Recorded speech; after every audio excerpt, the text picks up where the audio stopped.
Joo, tervetuloa takaisin tähän kurssille. Tämä toinen luento-osio, mikä minulla tässä on, niin tässä heti alkuun pyytäisin teitä katsomaan sen videon.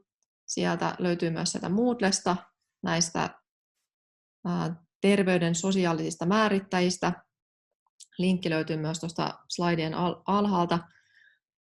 Niin katsokaa se video ja miettikää, että oliko se nyt teidän mielestä selventävä vai monimutkaistava, mutta kuitenkin se on semmoinen noin 7 minuuttia kestävä läjäys ja aika monipuolinen, mutta tosiaan siinä on aika paljon asiaa ympätty samaan videoon, mutta mietiskelkää, mitä ajatuksia siitä tulee.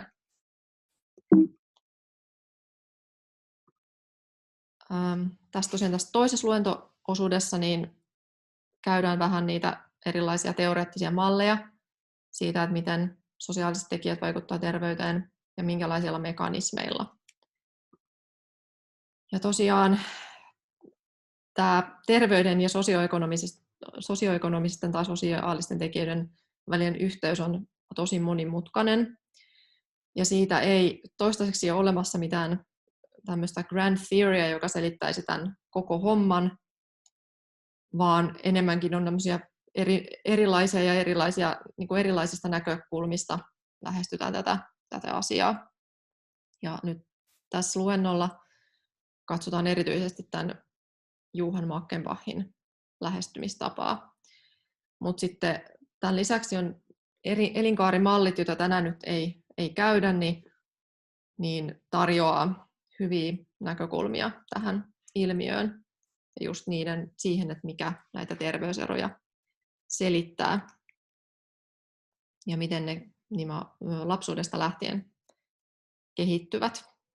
Tuossa on oikealla toi Social Epidemiology-kirjakin mainittu, joka on sellainen ihan hyvä teos tähän asiaan. Suomessakin löytyy vähän vastaavia teoksia. Mutta ensin tähän valikoitumismekanismiin ja kausaatioon. Eli terveyden ja sosioekonomisen aseman välillä on sellainen yhteys, että se voi olla kumpikin suuntainen. Eli toisin sanoen sosioekonominen asema voi vaikuttaa terveyteen tai toisinpäin, joka myös hankaloittaa sitä tutkimista. Eli tämä kausaatiomekanismi numero 1, tuossa kuviossakin näkyy tuolla ylhäällä, niin se viittaa siis siihen, että nämä sosioekonomiset resurssit edistää tai huonontaa terveyttä erilaisten mekanismien välityksellä. Ja paino tosiaan sanalla kausaatio, eli tässä ajatellaan, että mikään muu tekijä ei sitä selitä, vaan se on nimenomaan ne sosioekonomiset resurssit, jotka sitten vaikuttaa siihen terveyteen. Ja toinen on sitten tämä terveysvalikoituminen, eli social selection. Ja tässä ajatellaan, tai tämän teorian mukaan nimenomaan terveys on yhteydessä sosioekonomisen asemaan tai vaikuttaa siihen, eikä toisinpäin. Ja kirjallisuudessa on tätä hyvin paljon käsitelty tätä asiaa ja tutkittu, että kumpi näistä nyt on vallitsevampi. Ja jonkinlainen konsensus on olemassa, että molemmat mekanismit on tässä terveyserojen takana.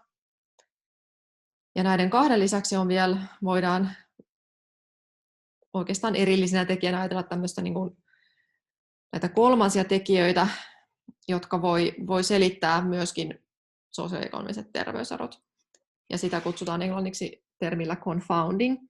Eli sen mukaan on erilaisia tekijöitä, mitkä usein voi olla tutkimuksissa havaitsemattomia tekijöitä, joita ei ole mitattu tai huomioitu. Niin esimerkiksi geenit, lapsuuden ympäristö tai sitten nuoruusajan terveysongelmat tässä tapauksessa voisi olla sellaisia, jotka on johtanut sitten terveyteen ja myöskin sosioekonomisen asemaan niin kuin myöhemmin elämässä. Ja näin ollen nämä kolmannet tekijät voi selittää terveyseroja. Ja jos näitä ei ole mitattu tai huomioitu tutkimuksessa, niin sitten voidaan päätyä väärään johtopäätökseen tästä kausaalisuudesta. Eli niitä olisi hyvä mahdollisimman paljon pystyä tai yrittää mitata tai kontrolloida siinä omassa tutkimuksessa. Ja nämä sosioekonomisen aseman vaikutusmekanismit niin vähän vaihtelee, että mistä resurssista on kyse, niin kuin tuossa ekassa luento-osiossa oli jo puhetta. Eli koulutuksen ajatellaan mittaavan tämmöisiä kognitiivisia kykyjä ja erilaisia sosiaalisia kulttuurisia resursseja. Ja esimerkiksi korkeakoulutetulla voi ajatella, että on parempi terveystietämys, terveydenlukutaito tai tämmöinen terveyttä koskevan tiedon soveltaminen. Ja sitten myös heidän ympäristöstään noudatetaan terveellisempiä elintapoja, jolloin saattaa olla, että itsekin alkaa elämään terveellisemmin. Muitakin vaikutusmekanismeja on. Esimerkiksi koulutus voi vaikuttaa siihen, minkälainen puoliso on ja minkälaiset resurssit tällä puolisolla on, jolla on myös havaittu olevan tällaisia spillover effects englannin kielellä, eli vaikuttavan myös siihen omaan terveyteen. Toisaalta sitten taas ammattiasema, niin esimerkiksi työympäristö vaikuttaa terveyteen, mitä tämä ammattiasema myös mittaa, eli tämmöistä fyysistä ja henkistä raskautta.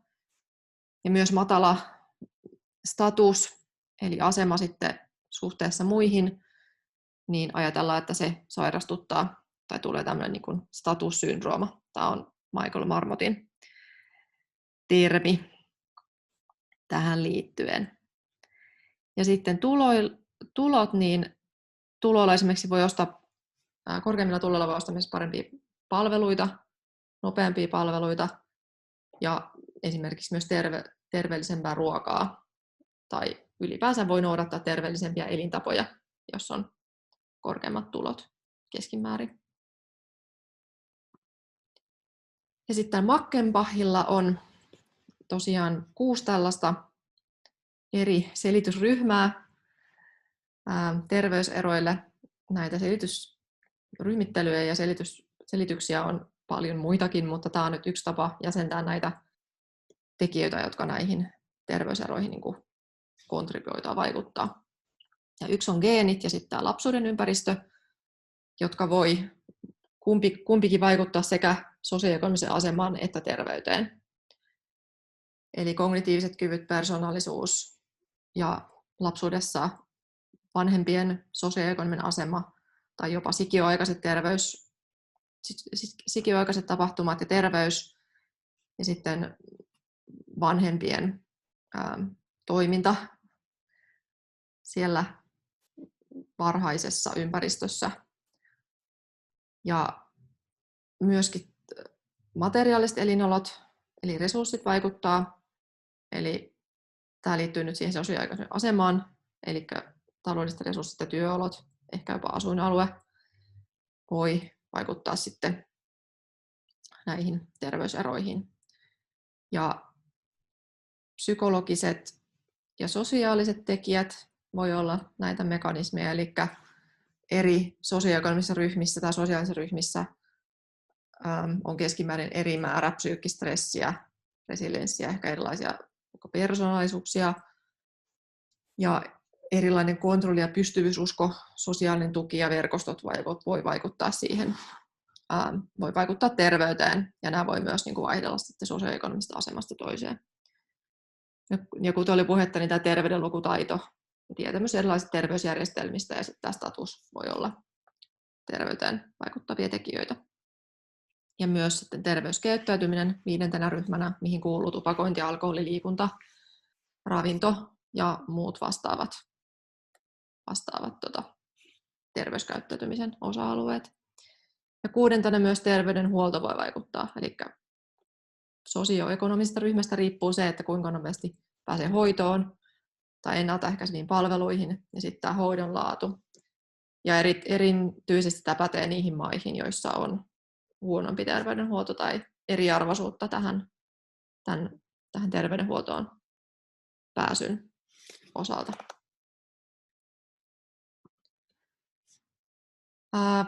Ehkä tästä edellisestä slaidistakin näkee, että terveyserojen selittäminen on monimutkaista, koska siihen vaikuttaa niin moni tekijä. Ja sen takia on hankala tutkia jonkin yksittäisen tekijän vaikutusta. Tässä on tämmöinen yksi kuvio, missä on tutkittu jo keuhkojen toimintaa tai keuhkosairautta aikuisena. Ja tästäkin näkee, miten niin kuin sosioekonominen asema niin kuin lapsuudesta aikuisuuteen voi vaikuttaa erilaisten tekijöiden, ympäristötekijöiden ja muun kautta. Ja niillä voi olla myös vastavuoroinen suhde toisiinsa.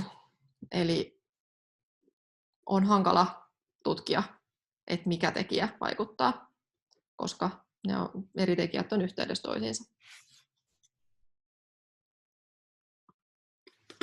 Ja tästä yhteenvetona vielä se, että kuten sanottua, niin erilaiset sosiaaliset tekijät vaikuttavat terveyteen.